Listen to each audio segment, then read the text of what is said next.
90 రోజుల కోర్సు పూర్తి చేస్తే చాలు 100% ప్లేస్మెంట్ సపోర్ట్ తో సాఫ్ట్వేర్ జాబ్ మీ సొంతం. వెంటనే కోడ్ జ్ఞాన్ డెస్టినేషన్ ని సంప్రదించండి. నమస్కారం ఉమా గారు. నమస్తే అమ్మా. కర్మ సిద్ధాంతం ఎన్ని రకాలుగా ఉంటుంది?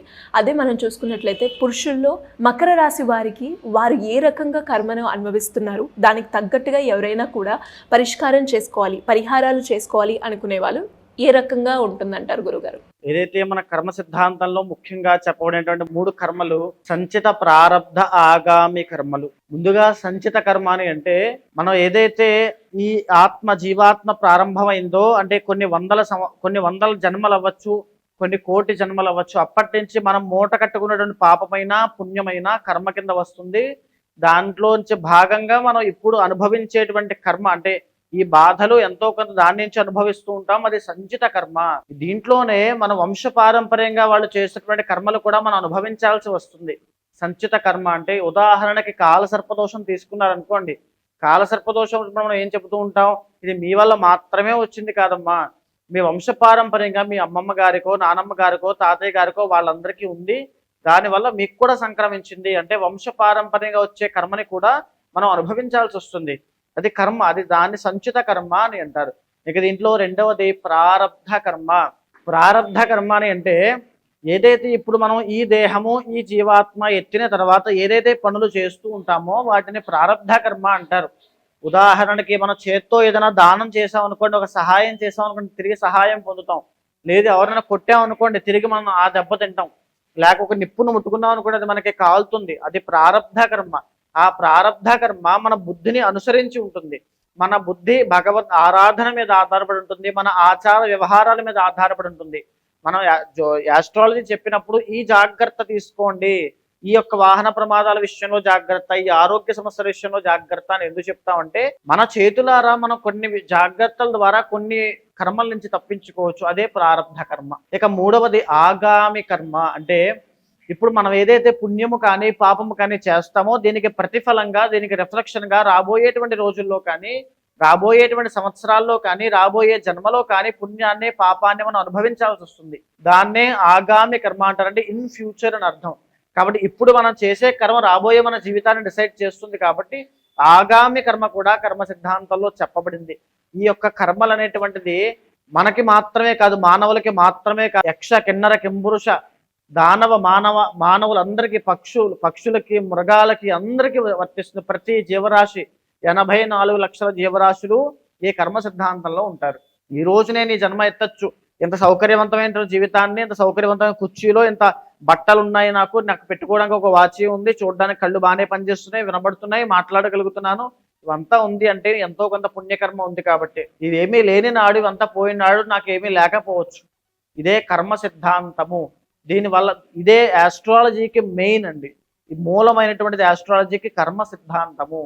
ఆ కర్మను బట్టి, మన రాశులు బట్టి వాళ్ళకి ఏ కర్మలు ఎలా ఎఫెక్ట్ అవుతాయి, ఎలాంటి విషయాల్లో జాగ్రత్తగా ఉండాలో చెప్పచ్చు. మీరు చెప్పిన ఈ 3 కర్మల్లో వాళ్ళు ఏ కర్మను అనుభవిస్తున్నారు అని ఏ రకంగా తెలుసుకోవచ్చు అంటారు గురుగారు? మరీ ముఖ్యంగా మనం ఇప్పుడు ఏ కర్మని అనుభవిస్తున్నప్పటికీ కూడా అది సంచిత కర్మ వల్ల వచ్చినటువంటిదే అవుతుంది శ్రీగారు. ఎందుకనంటే సంచిత కర్మ అంటే ఇప్పుడు నేను చెప్పినటువంటి జన్మలుగా వచ్చేటువంటి పాపము యొక్క అది సమ్మేళనం కలగలిసినటువంటిది. అయితే శని కర్మకారకుడు. మీరు బాగా గమనించండి, మకర రాశి వాళ్ళు జరిగినటువంటి 7 సంవత్సరాలుగా, నాట్ 1 or 2 అండి, 7 సంవత్సరాలుగా అనేక ఇబ్బందులతో సతమతం అగుతున్నారు. ఒకటి.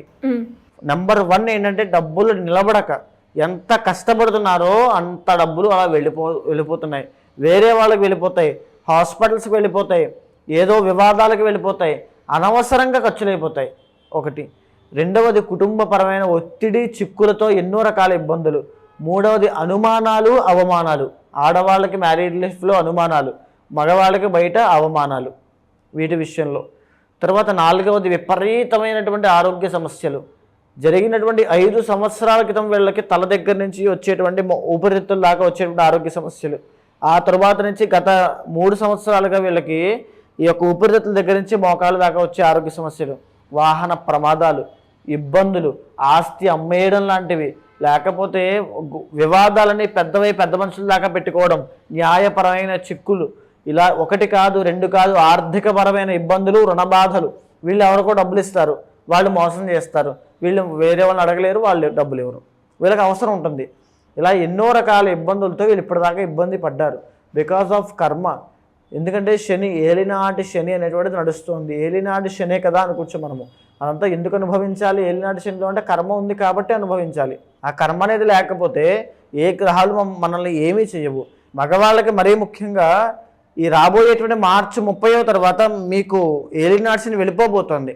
అంటే ఒక జీవితంలో ఒక పెద్ద సర్ప్రైజ్ కానీ, శుభకార్యం కానీ, మంచి విషయం కానీ ఏదో ఒకటి జరగాలి. అలా ఖచ్చితంగా జరుగుతుంది ఏలినాటి శని వెళ్ళిపోయినప్పుడు. కానీ అలా జరగట్లేదు అని అంటే కర్మ అనేటువంటి తీవ్రంగా ఉంది. ఇంటర్నల్ జాతకంలో బలం లేదు.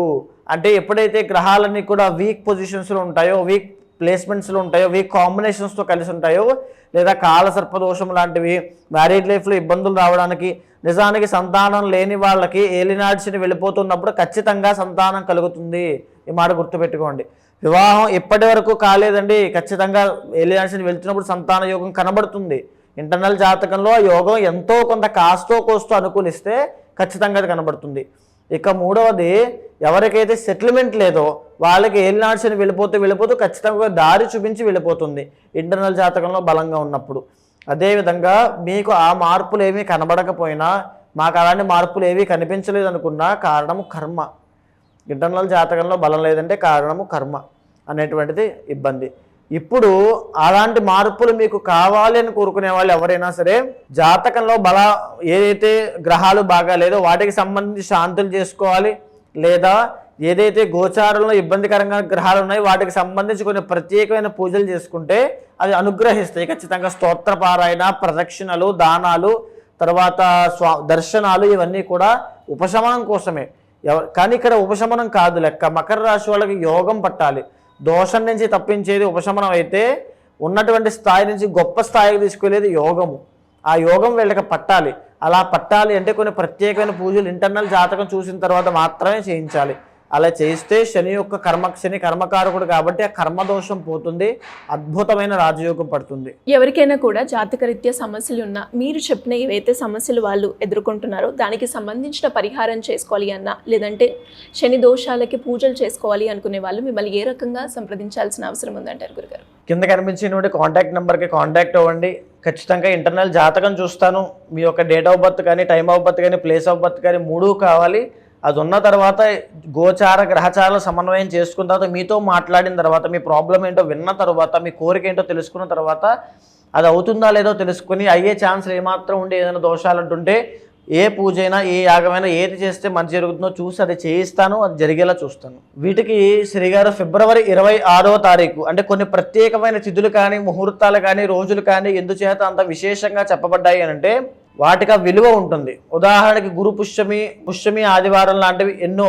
అలాంటి ఒక అద్భుతమైనటువంటి రోజు ఈ యొక్క మాఘ బహుళ చతుర్దశి, మహాశివరాత్రి, మాఘమాసానికి ఉన్నటువంటి ప్రత్యేకత నేను ఆల్రెడీ చెప్పాను. మళ్ళీ అందరికీ చెప్పాల్సిన ఇది లేదు, అందరికీ తెలుసు కాబట్టి. ఈ ఫిబ్రవరి 26వ తారీఖున ఒక గొప్ప కార్యక్రమం చేయబోతున్నామండి. కర్మ ప్రాయశ్చిత్త రుద్రతంత్రము దాని పేరు. అంటే ఎవరైనా ఏ కర్మల వల్ల ఇబ్బంది పడుతున్నప్పటికీ కూడా వాటిని ప్రాయశ్చిత్తం చేసుకోవడం కోసం భక్తిపూర్వకంగా స్వామిని అర్చించి, సేవించి తరించడమే కర్మ ప్రాయశ్చిత్త రుద్రతంత్రానికి ఒక ముఖ్య ఉద్దేశ్యము. ఎవరైతే ఈ కార్యక్రమంలో పాల్గొంటారో 26వ తారీఖు సాయంత్రము అంటే ఆ సంధ్యావేళ మొదలవుతుంది.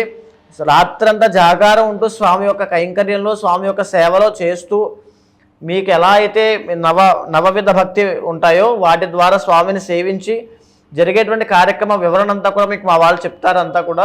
దాంట్లో పాల్గొన్న వాళ్ళకి ఎలాంటి సమస్యలు ఉన్నా సరిగారు, జాతక దోషాలు, వార ఫలితాలు, మాస ఫలితాలు, ఇంటర్నల్ జాతక దోషాలు ప్రతిదీ కూడా ఏకకాలంలో తొలగిపోతాయి.